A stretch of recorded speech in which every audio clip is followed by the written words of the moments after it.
বয়স, আল্লাহ বলেছে চুপ করে থাকেন। 12 বছর বয়স নবীজির, আল্লাহ পাক বলে চুপ করে থাকেন। 15 বছরের নবী রহমাতুল্লিল আলামিন, আল্লাহ পাক বলে চুপ করে থাকেন। 20 বছরের নবী পৌঁছাই গেলেন, আল্লাহ পাক বলেন চুপ করে থাকেন। 25 বছরের নবী চলে গেলেন, নবী বলে আল্লাহ এবার তো একটু বলি। রব বলে যে না না, এখন বলার দরকার নেই, চুপ করে থাকেন, চুপ করে থাকেন। এদিকে দিলা 63, তোর মধ্যে চলে গেল 20, আর আছে মাত্র অল্প। এদিকে চলে গেল 25, আরও আছে অল্প। এবারে নবী রহমাতুল্লিল আলামিনের বয়স মোবারক 30-এর কোটায় পৌঁছাই গেল। নবী বলে আল্লাহ এবার তো একটু শুরু করি। রব বলে যে না না, চুপ করে থাকেন, সময় হোক, আমি বলবো। নবী রহমতুল্লাহ আলামিন বলে 30টা বছর শেষ হয়ে গেল, আর বাকি আছে তো মাত্র 33 বছর। এই 33 বছরে অল ইন সমস্ত পৃথিবী, সমস্ত বিশ্বকে হাউ ক্যান পসিবল, আমাদের বিবেক সেটাই প্রশ্ন করে। এবার নবীজির বয়স মোবারক 39 বছরে পদার্পণ করলো। নবী বলে আল্লাহ এবার তো একটু বলি। রব বলে যে না, এখনো বলার দরকার নেই। এবার যখন নবী রহমতুল্লিল আলামিনের বয়স মোবারক, দুনিয়ার বয়স মোবারক 40-এর কোঠায় পৌঁছাই গেল, এবার নবী রহমতুল্লিল আলামিনকে রব্বে করিম আদেশ দিলেন, হাবিব এবার প্রচার শুরু করেন, এবার বলা শুরু করেন, এবার ডাক দেওয়া শুরু করেন। এবার 63 থেকে 40 যখন চলে গেল, বাকি আছে 23 বছর। আল্লাহর হুকুম আসার সাথে সাথে নবী এটা চিন্তা করেন নাই কত বছর বাকি আছে, সেটা চিন্তা করেন নাই। হুকুম যেমন কাজও তেমন। নবীর হুকুম, আল্লাহর হুকুম আসার সাথে সাথে আপনকে পরকে বিবেচনা না করে এবার নবী রহমতুল্লিল আলামিন রাস্তায় নেমে বলে কুলু লা ইলাহা ইল্লাল্লাহ তুফলিহুন, কুলু লা ইলাহা ইল্লাল্লাহ তুফলিহুন, কুলু লা ইলাহা ইল্লাল্লাহ তুফলিহুন। রবের একাত্মবাদের কথা বলতেই আছে। কিছুদিন যেতে না যেতে অত্যাচার বাড়তে থাকে, কিছুদিন যেতে না যেতে খাবার বন্ধ করে দেয়, ঘর ভেঙে দেয়, ব্যবসা বন্ধ করে দেয়, রাস্তা বন্ধ করে দেয়। সঙ্গীদের সাথে যারা নবীর সাথে দেখা করতে চায় সবার উপর হামলা করে,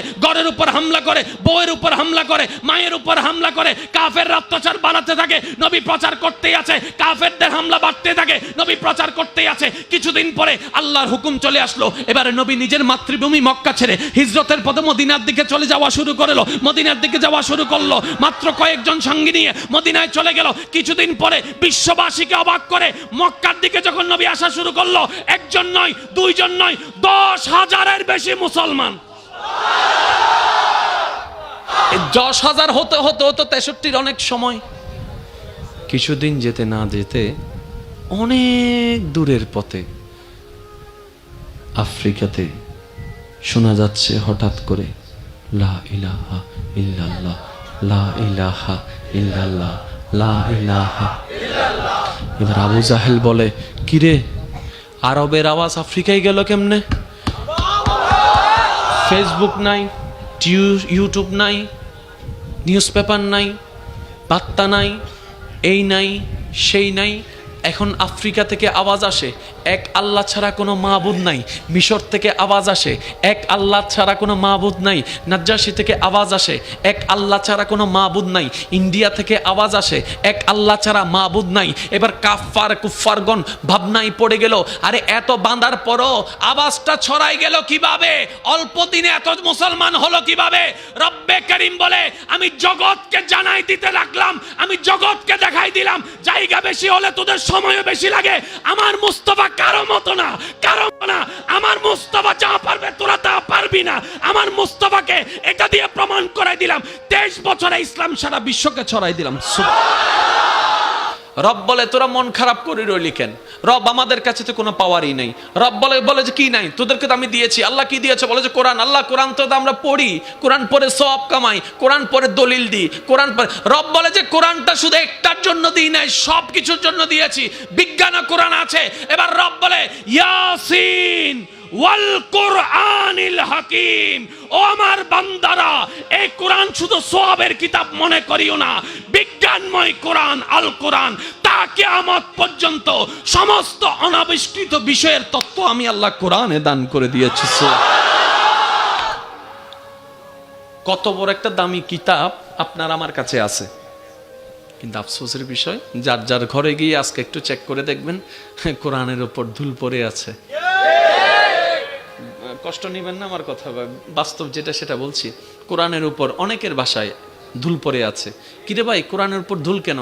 ফার্নিচার মোছার জন্য টাইম হয়, টিভি মোছার জন্য টাইম হয়, ফ্লোর মোছার জন্য টাইম হয়, দরজা মোছার জন্য টাইম হয়, তারপরে আপনার সব কিছু করার জন্য টাইম হয়।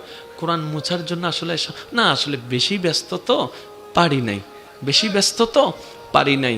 অনেকে বলে এটা চাইলাম রবের কাছে দিল না, এত কিছু চাইলাম সিজদায় পড়ে দিল না। আমি শ্রদ্ধার সাথে বলি, রবের কালাম যে আপনার গলে দুলার নিচে পড়ে আছে, এটা দেখার পরও যে রহমান গজব দেয় না, আগে সেটা শুকরিয়া আদায় করেন। আমরা দিন দিন ধৈর্য হারা হয়ে যাচ্ছি, আমরা দিন দিন অধৈর্য হয়ে যাচ্ছি। একটা সময় যে বার্তার জন্য মানুষ 3 মাস অপেক্ষা করত, এখন 3টা মিনিট ওয়েট করতে গেলে মানুষের মেজাজ ধরে যাচ্ছে। তার মানে কিছু একটা জায়গায় আমাদেরকে পরিবর্তনের আসলে দরকার। যদি জীবনটাকে সুন্দর করতে চাই, আমাদের কিছু প্ল্যানিং এ যেতে হবে। আনপ্ল্যানিং এ কোনো কাজও সুন্দর হয় না। এই কোরআন যার হাতে তে পিছায় রয় কেমনে? এই কোরআন আল্লাহ যার মাধ্যমে দিয়েছেন, সেই নবী রাহমাতুল লিল আলামিন যার কাছে, সে পিছায় রয় কেমনে? ভালো করে গবেষণা করে দেখেন। আমরা কোরআন খুলি 2 কারণে, হয়তো সওয়াব কামানোর জন্য, না হয় অন্য বক্তার ভুল ধরার জন্য। গবেষণার জন্য আমরা কোরআন খুলতে পারি না বলে আজকে আমরা পিছনে চলে যাচ্ছি। অথচ এই কোরআনকে গবেষণা করে করে তারা অনেক কিছু আবিষ্কার করে ফেলতেছে। আপনার মানুষ কয়জন? চরিত্র কয়টা এখন?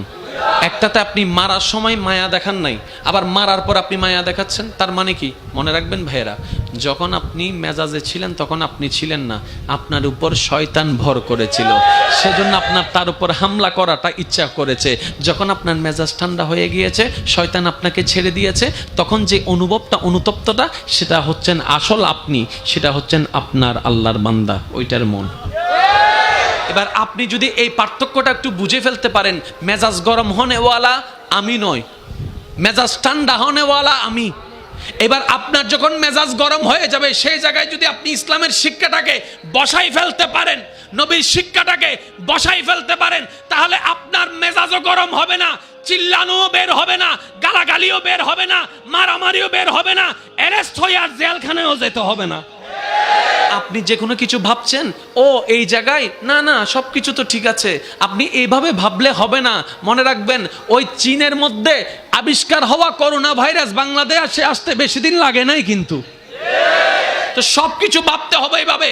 আর ইসলামে মুসলমান যারা আছে, প্রস্তুতি যদি নেওয়ার মতো নিতে পারেন, ওয়াল্লাহে আল্লাহর কসম, মুসলমানরা যদি লিওয়াজহিল্লাহ কাজ করতে থাকে, নবীর মোহাব্বত দিয়ে ইসলামের শানের জন্য, আল্লাহ তাআলার দয়ার মাধ্যমে এই ইসলামের পতাকা উপরের দিকেই উঠতে থাকবে, আলো ছড়াইতেই থাকবে। সুবহানাল্লাহ। বায়োলজি শব্দটা, হ্যাঁ ডাক্তারিটা, এটা কিন্তু সায়েন্সের একটা পার্ট, কিন্তু ফিজিক্সের ভিতর কেমিস্ট্রি নাই, কেমিস্ট্রির ভিতর বায়োলজি নাই, বায়োলজির ভিতর ম্যাথমেটিক্স নাই। কোরআন এমন একটা স্বতন্ত্র কিতাব, সবকিছু কোরআনে আছে। এবার আপনার মাথায় একটু কেমন জানি লাগছে বিষয়টা, না? কি বলেন হুজুর, সবকিছু কেমন কোরআনে থাকে? আমি বললাম হ্যাঁ ভাই আছে। এবার আসেন, রব কি বলছেন দেখেন। সারা বিশ্ব যখন বিজ্ঞান নিয়ে জয় জয়কার, সারা বিশ্ব যখন বিজ্ঞান নিয়ে বাহাদুরি দেখাচ্ছে, সারা বিশ্ব যখন অনাবিষ্কৃত বিষয় আবিষ্কার করে বিশ্বকে তাক লাগিয়ে দিচ্ছে বিজ্ঞানের মারেফতে, মুসলমানগণ পিছায় আছে, ইসলাম পিছায় আছে। এবার সবার মন খারাপ। রব বলে তোরা মন খারাপ করে রইলি কেন? রব আমাদের কাছে তো কোনো পাওয়ারই নেই। রব বলে যে কি নাই, তোদেরকে তো আমি দিয়েছি। আল্লাহ কি দিয়েছে? বলে যে কোরআন। আল্লাহ কোরআন তো আমরা পড়ি, কোরআন পড়ে সওয়াব কামাই, কোরআন পড়ে দলিল দিই, কোরআন পড়ে। রব বলে যে কোরআনটা শুধু একটার জন্য দিই নাই, সব কিছুর জন্য দিয়েছি, বিজ্ঞান কোরআন আছে। এবার রব বলে ইয়াসিন ওয়াল কুরআনিল হাকিম, ও আমার বান্দারা, এই কোরআন শুধু সওয়াবের কিতাব মনে করিও না, বিজ্ঞানময় কোরআন আল কোরআন, তা কিয়ামত পর্যন্ত সমস্ত অনাবিষ্কৃত বিষয়ের তত্ত্ব আমি আল্লাহ কোরআনে দান করে দিয়েছি। কত বড় একটা দামি কিতাব আপনার আমার কাছে আছে, কিন্তু আফসোসের বিষয়, যার যার ঘরে গিয়ে আজকে একটু চেক করে দেখবেন, কোরআনের উপর ধুল পড়ে আছে। কষ্ট নেবেন না আমার কথা, বাস্তব যেটা সেটা বলছি। কোরআনের উপর অনেকের বাসায় ধুল পড়ে আছে। কিরে ভাই, কোরআনের উপর ধুল কেন? ফার্নিচার মোছার জন্য টাইম হয়, টিভি মোছার জন্য টাইম হয়, ফ্লোর মোছার জন্য টাইম হয়, দরজা মোছার জন্য টাইম হয়, তারপরে আপনার সব কিছু করার জন্য টাইম হয়। কোরআন মোছার জন্য আসলে না, আসলে বেশি ব্যস্ত তো পারি নাই, বেশি ব্যস্ত তো পারি নাই। অনেকে বলে এটা চাইলাম রবের কাছে দিল না, এত কিছু চাইলাম সিজদায় পড়ে দিল না। আমি শ্রদ্ধার সাথে বলি, রবের কালাম যে আপনার গলে দুলার নিচে পড়ে আছে, এটা দেখার পরও যে রহমান গজব দেয় না, আগে সেটা শুকরিয়া আদায় করেন।